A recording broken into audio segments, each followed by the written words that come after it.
Alhamdulillahirabbil alamin. Hamdan na'amina hamda syakirin. Asyhadu an la ilaha illallah wahdahu la syarikalah wa asyhadu anna Muhammadan abduhu wa rasuluh la nabiyya ba'dah. Allahumma shalli wa sallim ala sayyidina Muhammad wa ala alihi wa ashabi ajma'in al-mujahidin at-tahirin. Fa ya ayyuhal muslimun rahimakumullah, usikum wa nafsi ittaqullah haqqa tuqatih wa la tamutunna illa wa antum muslimun. Jamaah yang berbahagia, marilah pertama-tama kita mengaturkan puji syukur kepada Allah Subhanahu wa taala. Pada kesempatan siang hari ini kita masih diberi kesempatan, diberi kesehatan, diberi waktu, diberi keikhlasan hati kita. Itu semua karena rahmat Allah berupa iman dan Islam kepada kita semuanya. Tanpa ada iman ataupun Islam dalam dada kita, mustahil kita akan bisa dengan tulus ikhlas, dengan kelapangan hati untuk menunaikan kewajiban kita sebagai seorang muslim, yaitu menunaikan ibadah salat Jumat secara berjamaah.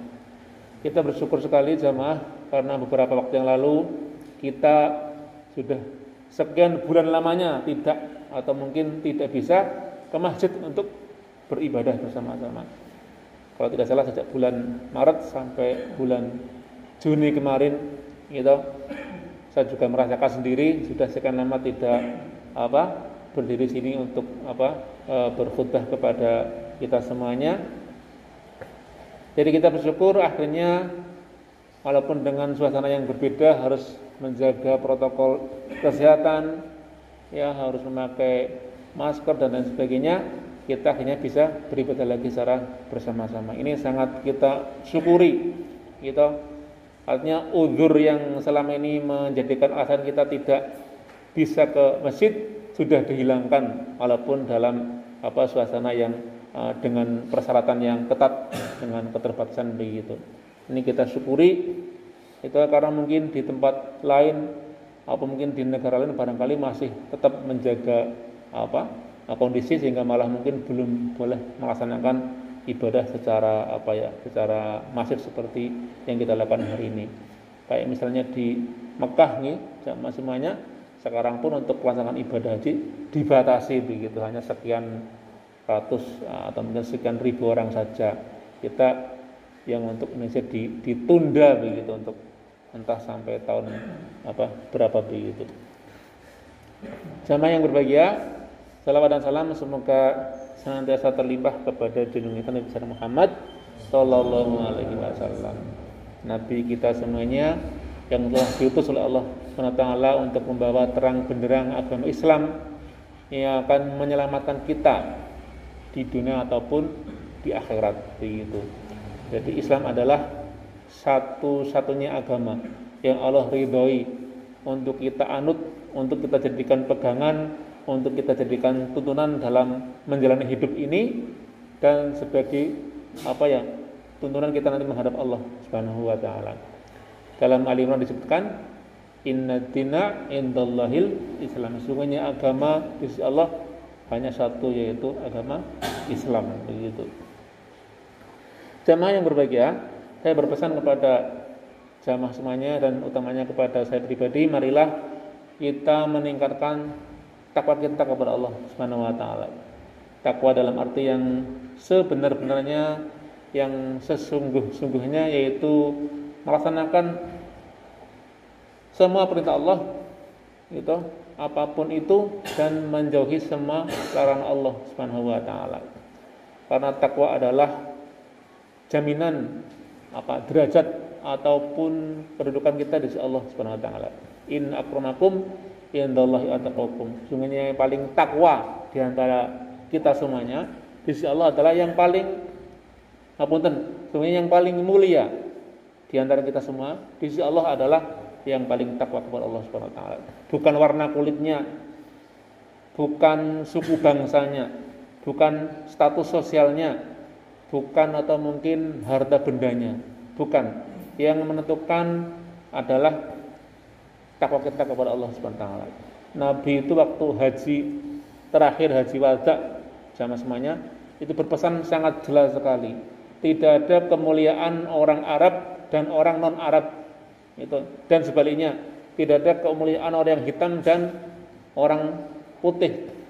Yang menentukan kemuliaan insyaallah adalah takwa kita kepada Allah Subhanahu wa taala.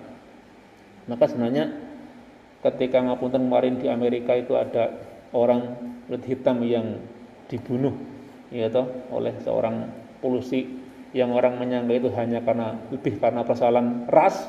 Itu 14 abad yang silam agama Islam sudah menekankan adanya persamaan manusia tanpa memandang rasnya, ataukah hitamkah, ataukah putih, atau kuning, sipit dan sebagainya. Tidak ada bedanya, yang menentukan adalah takwa kita kepada Allah SWT.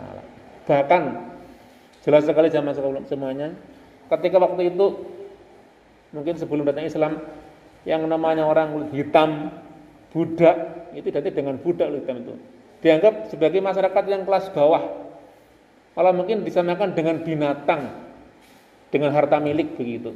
Itu budak itu tidak ada bedanya dengan harta benda biasa begitu. Mungkin sama dengan hewan yang kita piarain waktu itu sebelum datangnya agama Islam. Tapi begitu Nabi datang, Islam datang, didobrak itu semua. Apa itu yang paling jelas sekali? Bilal, sahabat Bilal sama semuanya, yang hitam, yang budak, dia malah menjadi seorang muadzin yang menyeru semua orang tanpa pandang bulu siapapun dia untuk datang ke masjid untuk sholat bersama-sama. Itu betapa waktu itu Nabi malah mengangkat begitu, mengangkat harga diri, nilai dari seorang budak bernama Bilal. Ini artinya ditekankan bahwa dalam Islam tidak ada kasta-kasta begitu.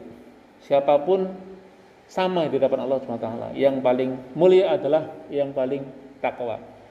Bahkan kata Nabi jamaah semuanya, malah Bilal itu beliau masih di dunia niku sandalnya sampun teng swarga ngoten niku. Niku sahabat Bilal jamaah yang berbahagia. Jadi suatu hari Nabi niku tanglet teng napa niku Sayyidina Bilal radhiyallahu anhu. Bilal, kok aku ingsun krungu kok mireng midanget nang swarga iki wis ana suarane sandalmu, bapakmu. Ngoten niku. Berarti kan Bilal masih di dunia tapi sandalnya wis nang swarga ngoten niku. Berarti kan dia pasti ahli surga. Dan memang di antara 10 ahli surga yang 10 sahabat yang jamin surga di antaranya niku wau. Sayyidina Bilal bin Rabah niku wau. Terus pripun jawabanipun Bilal niku jamaah yang berbahagia? Kula niku Kanjeng Nabi nek ajeng teng masjid gitu, kula niku wudu dengan sempurna gitu.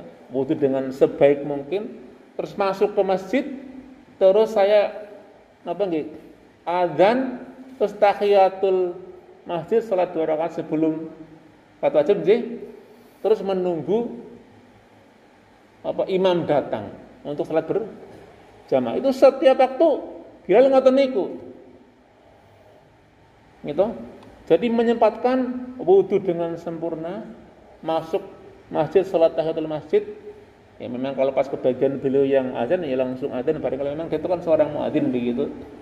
Terus menunggu imam. Jadi tidak pernah ketinggalan imamnya, bisa langsung salat jamaah dari takbir pertama begitu, orang malah masuk nggih. Wudunya dengan sempurna. Niku saben dinten ngoten niku wau sing kata Bilal, terus kemudian diiyakan Nabi yang menjadi penyebab kenapa walaupun Bilal niku dereng sedo masih hidup ning sandale pun teng swarga ngoten niku. Jadi ini kan bisa kita tiru nggih sama semuanya. Kok ternyata mlebu selawi gampang to. Ibadah sing napa nggih konsisten, sing kontinu ngoten niku, terus wudu dengan sempurna begitu. Itu di antara yang disampaikan oleh Nabi tentang Bilal bin Rabah. Bersama yang berbahagia, ya sedikit mungkin di sini akan menyinggung terkait dengan ibadah yang akan sebentar lagi kita laksanakan, yaitu Idul Adha, begitu. Idul Adha yang insya Allah jatuh pada akhir Juli tahun 2012 Nek tiyang ngeri niku bahkan sekarang niku kathah sing mastani banyak yang menyatakan bulan niku bulan besar ngaten niku. Dzulhijjah niku bulan besar, bodo besar.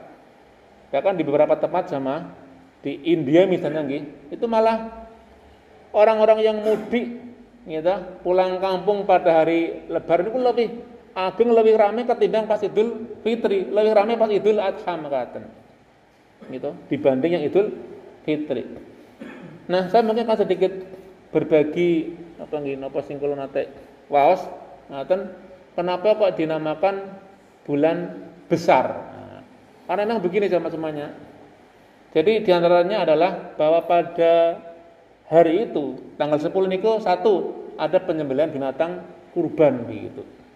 Ada juga ibadah haji. Nah ini kuna dikonversi ke masalah duwite anggarane niku nek dibanding Idul Fitri niki lebih kathah.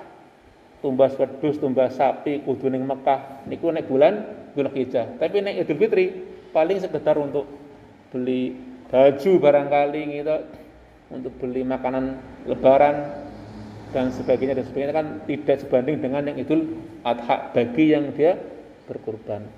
Yang kedua jamaah semuanya, untuk kita mengagungkan asma Allah niku lebih lama gitu. Nek Idul Fitri niku nek kita membaca hadis niku kita baru boleh takbiran niku dari napa nggih ba'da asar puasa terakhir sampai besok paling asar maghrib sudah nggak boleh takbiran begitu. Niku nek Idul Fitri. Jadi tanggal terakhir bulan puasa Ramadan sampai tanggal 1 besok asar niku takbiran namung niku tok. Jadi para salat takbiran ngoten. Tapi nek Idul Adha sama yang berbahagia niku dari malam tanggal 10 sampai tanggal 13. Berarti kan lebih lama. Lebih lama kita berzikirnya begitu gitu. Niku. Terus yang ketiga gitu. Yang ketiga yang keempat ya. Jadi ini ternyata ada juga sebuah hadis sama semuanya yang sebenarnya kita berpuasa pada bulan Dzulhijjah niku saged itu sejak tanggal 1 gitu. Tanggal 1 bulan Dzulhijjah sampai nanti tanggal 9 begitu. Ning misalnya tengah ini kan kebanyakan di hanya tanggal 9 saja. Itu namanya puasa Arafah begitu. Nah itu di antara yang menyebabkan kita kenapa dinamakan bulan besar niku wau nggih. Bulan Akbar niku di antaranya itu karena tanggal 9 niku kula panjenengan niku nindake poso Arafah dibarengi juga dengan kegiatan wukuf di Arafah yang diikuti oleh semua calon haji dari seluruh dunia begitu. Nah, tadi saya katakan juga masuk dan adalah karena pada hari itu, pada bulan itu atau pada tanggal 10 niku adalah bertepatan dengan pelaksanaan ibadah haji di Mekah. Ada penyembelihan kurban, ada penyembelihan dam gitu. Dam itu semacam denda begitu ketika tidak bisa melaksanakan suatu rukun atau syarat dari ibadah haji begitu, wajib ataupun rukunnya haji. Itu juga penyembelihannya pada tanggal-tanggal itu. Ini sekedar tambahan pengetahuan, sharing begitu kenapa kok dinamakan bulan besar niku wau. Ternyata banyak sekali kegiatan-kegiatan yang sifatnya ubudiyah dan sangat bernilai. Dan itu ternyata jamaah semuanya sudah diwiwiti, sudah dimulai semenjak zamannya Nabi Ibrahim. Gitu. Ketika beliau mau menyembelih anaknya yang bernama Nabi Ismail. Itu kan ada perasaan yang sangat luar biasa. Gitu. Mengandung nilai keikhlasan yang luar biasa. Nabi Ibrahim niku duwe anak sing paling disenengi, sing paling mungkin ya disayang, paling apik, paling bagus ibaratnya lagi ciri lagi seneng-senenge niku di rumah Allah paling dawuh anakmu dibelah wae gitu, dikurbanke ngaten niku lho. Ini kan suatu pergulatan batin yang sangat luar biasa, yang sangat dilematis. Ini akhirnya Nabi Ibrahim pilih menaati perintah Allah Subhanahu wa taala. Dan ternyata gitu, di sisi lain Ismail juga ternyata sama. Pak, nek pancen niki dawuh Allah wis monggo to jenengan dipun tindakan mawon, kula insyaallah termasuk wong-wong sing sabar. Satajiduni insyaallahu minasyabirin. Mungkin malah klub antara anak kali bapak niku klub dilalah niku.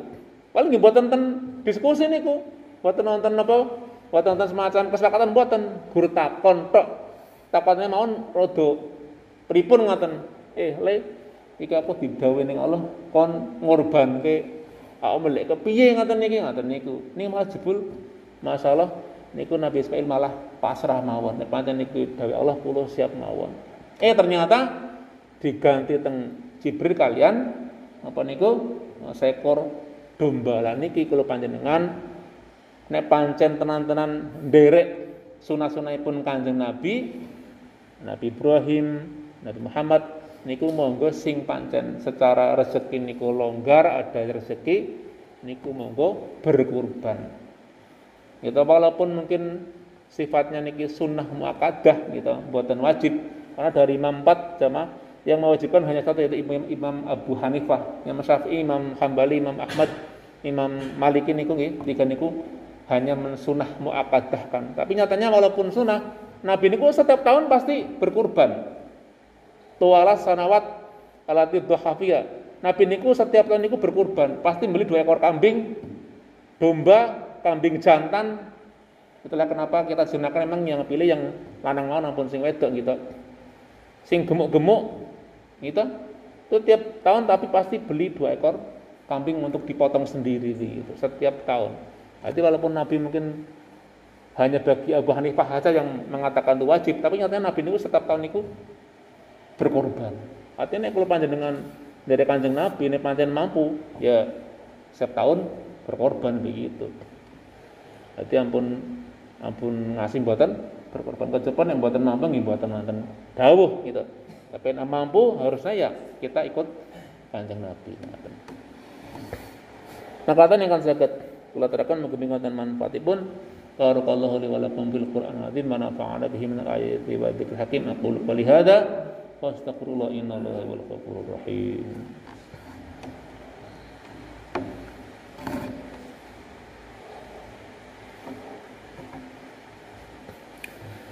Alhamdulillahil alamin wa bihi nasta'inu ala umuri dunya waddin. Asyhadu an la ilaha illallah wahdahu la syarika lahu anna Muhammadan abduhu wa rasuluh la nabiyya ba'dah.